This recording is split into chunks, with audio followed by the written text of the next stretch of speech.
Welcome back to Black News Tonight. Actor Joshua Jackson recently revealed on NBC's The Tonight Show that his now wife, Queen and Slim actress Jodie Turner-Smith, actually proposed to him on New Year's Eve.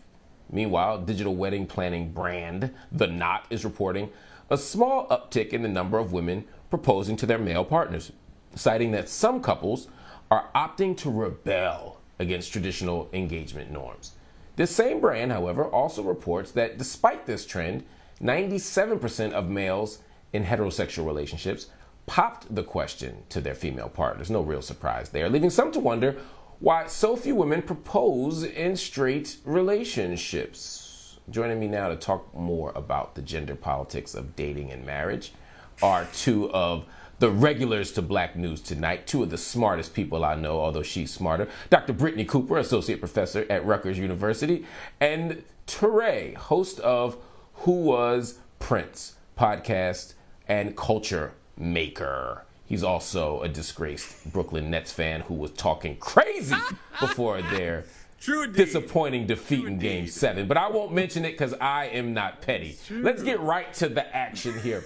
Jodie Turner-Smith proposed to now husband Joshua Jackson, and it raised a few eyebrows on Black Twitter. You know, I want to discuss this first of all. Touré, when you hear that, right, that a sister proposed to her fiance rather than the opposite, what did it make you think?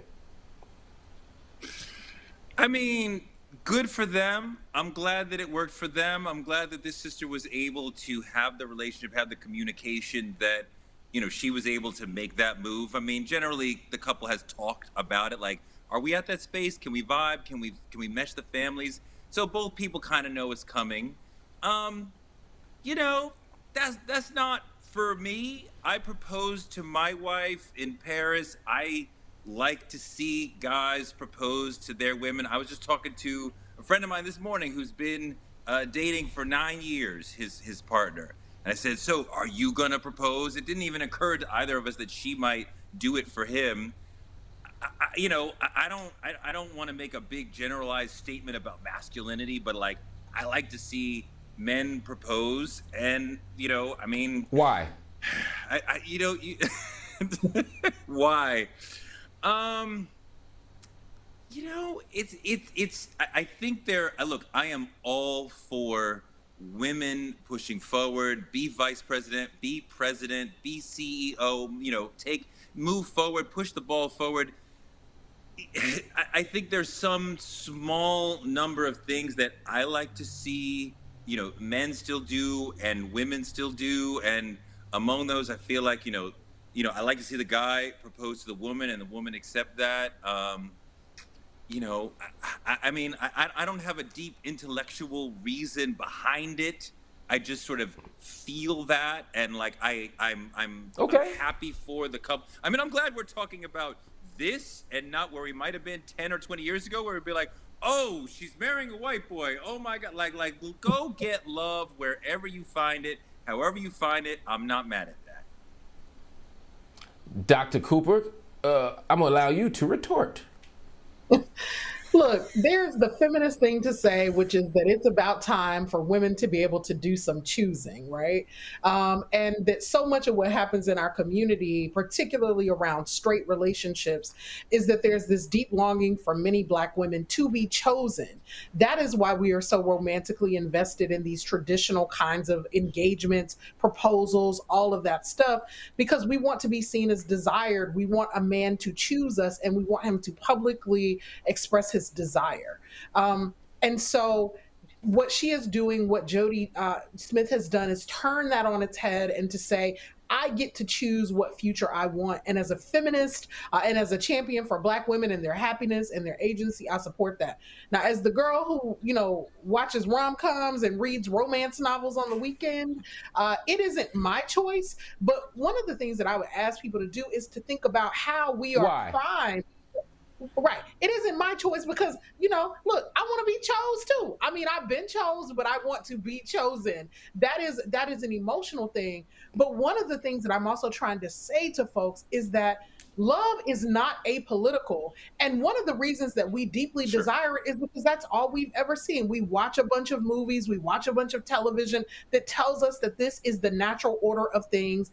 And so our desire is shaped by the kinds of things that we consume. There's no naturalness to this, right? We know that because when we look at queer relationships, women are proposing to other women all the time. So there's no Sure. natural order, but there is a socially constructed order. And because we feel it so deeply, we think, well, that just must be the right way. And It's what I like interesting. is opportunities to disrupt that. It's interesting that the sister talks about the notion of being chosen and wanting to be chosen. And Yeah. yes, Jody is specifically turning that on its head in this moment of this gesture. But Yeah. I feel like in terms of the general ways that relationships function, the woman is ultimately choosing the man. The man may ask her out, but whether or not it's going to really progress into like a real lasting relationship, she's going to choose him. I bet most of the time in relationships that break up, it's the woman who breaks it up because she's like, this is not the person who I want to make my life with, who I feel like I can make my life with. Men are trying to get the prettiest, the best girl that they can get. Women are making more intelligent, sort of long thinking choices about who will be the best person for my life. And I feel like if you get the opportunity to propose to a woman, she has chosen you and told you, you can be in my life. That I get to ask the question, she's already answered the question for us. I mean, here's the thing, Touré. I know that men believe that. I know that y'all believe that women choose. This is what my dude has said to me. You chose me. I mean, I did choose him because I'm a feminist, so I choose. But Sure. in Uh-oh. If See, she's her paused, let man me just unplugged jump that in. internet. Right? He said, Because "Oh, you choose? You got me out here on Front Street talking about you chose me. I'm gonna choose to unplug the Wi-Fi right now. That's what happened. By the way, I'm gonna put this. Feel like Go ahead, Touré. I feel like women are, in this regard, in terms of the family, they are the traffic cops of life. I know in my relationship and many other relationships I've seen, the woman is the one who's saying, okay, you are marriage material. She's the one who's nudging him saying, okay, come on, like it's time for us to move to the next chapter. She's the one who's saying, okay, it's time for us to have a baby. Like, let's move to the next chapter. Like, she's the one who's sort of saying, like, come on, let's keep going. She's more mature. She's more looking at, like, what is the long range plan for our life and saying, okay, let's keep moving forward. And the man is like, oh, a mature man is like, okay, let's go. But she's doing so much of the choose, like the de facto choosing, even if he's actually presenting the ring. So that's interesting. Both of you have sort of impressed upon us the idea that we shouldn't read too much into the actual symbolism of the ritual of the kneeling and the proposing, and that it's much more about the dynamics in between. And of course, this is a very U.S. specific thing. If you look at countries like Guinea-Bissau, for example, the tradition is for women to propose to the men, believing that women who propose to men and who choose their life partners are much happier.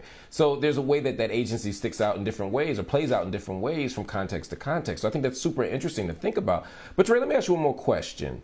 What about the fact that there's this idea that black women are considered less marriageable, that black women are not being chosen, to use Brittney's language, at the same rate as other racial groups, and as a result, and that successful black men often marry out of the community. And so taking it away from Jody for a minute and just thinking in terms of the broader black community, is there something to be said symbolically about the man making the choice to symbolize that I am actively choosing you? You're not wearing me down. You're not beating me down. You're not making me do it. Sure. This isn't a woman who's desperate trying to, you know what I mean? Is there anything about that symbolically that we might want to communicate through this thing? Because I get the whole institution is patriarchal, the whole arrangement and contract is patriarchal, but is there something about this symbolism within the context of this patriarchal institution that we might want to think about? I think it's a fair point. I mean, I don't see the woman who asks as being desperate or anything like that, but I do see the value of the symbolism of the man getting down on one knee in that sort of humility, planning this moment, because you got to make a plan. You don't just pop the question like, out of nowhere. You got to go buy the ring. You got to go talk. You're supposed to talk to her father, maybe her parents, both of them, maybe like a close friend. You're supposed to figure out what ring she wants. You're supposed to plan a moment. Like I took my wife out to dinner. I didn't just sort of bust out this ring. It was like, we're on this trip to Paris, in the middle of dinner, we're looking up at the Eiffel Tower. What do I had a little speech plan that I did, so we went, it was a whole performance. I wanted it to be a big moment in her. Yeah, I wanted it to be a big, memorable moment in her life. Because, people think about, like, what will that moment be? And, like, yes, I understand the desire to feel chosen, that the man is saying, like, I put all this thought and effort into saying, I want you to be a big part of, I want you to be my family. It's a huge decision. Wow. That is a huge decision, man. You talking about you had to take out to a restaurant. You took her to Paris. It shouldn't matter where in Paris. You could have proposed at Le McDonald's. In between Le Big Mac and Le Fries. You talk about other countries. In the big ring thing is American, strictly. Other countries do not do that, and they don't care about that. When my wife got the ring and she showed the waitress, she was like, eh. When we got back on the flight, on the American Airlines flight to go back to America, the stewardesses were like, oh my God, look at this ring. Bring you champagne. They made a big deal of it. But within Paris, they were like, big ring, so what? Oh, wow. That's insightful, too. I just learned something about all this time. I thought you were just a terrible sports fan. Turns out you're a decently romantic guy. Everybody, disgraced sports fan Touré, thank you for joining me. Brittney Cooper, thank you for joining me. Your brilliance is always appreciated here on Black News Tonight. Everybody stay with me. Coming up next in the digital streets, if you're a Whitney Houston fan, you are about to get a rare opportunity to experience her live. I'm going to tell you how.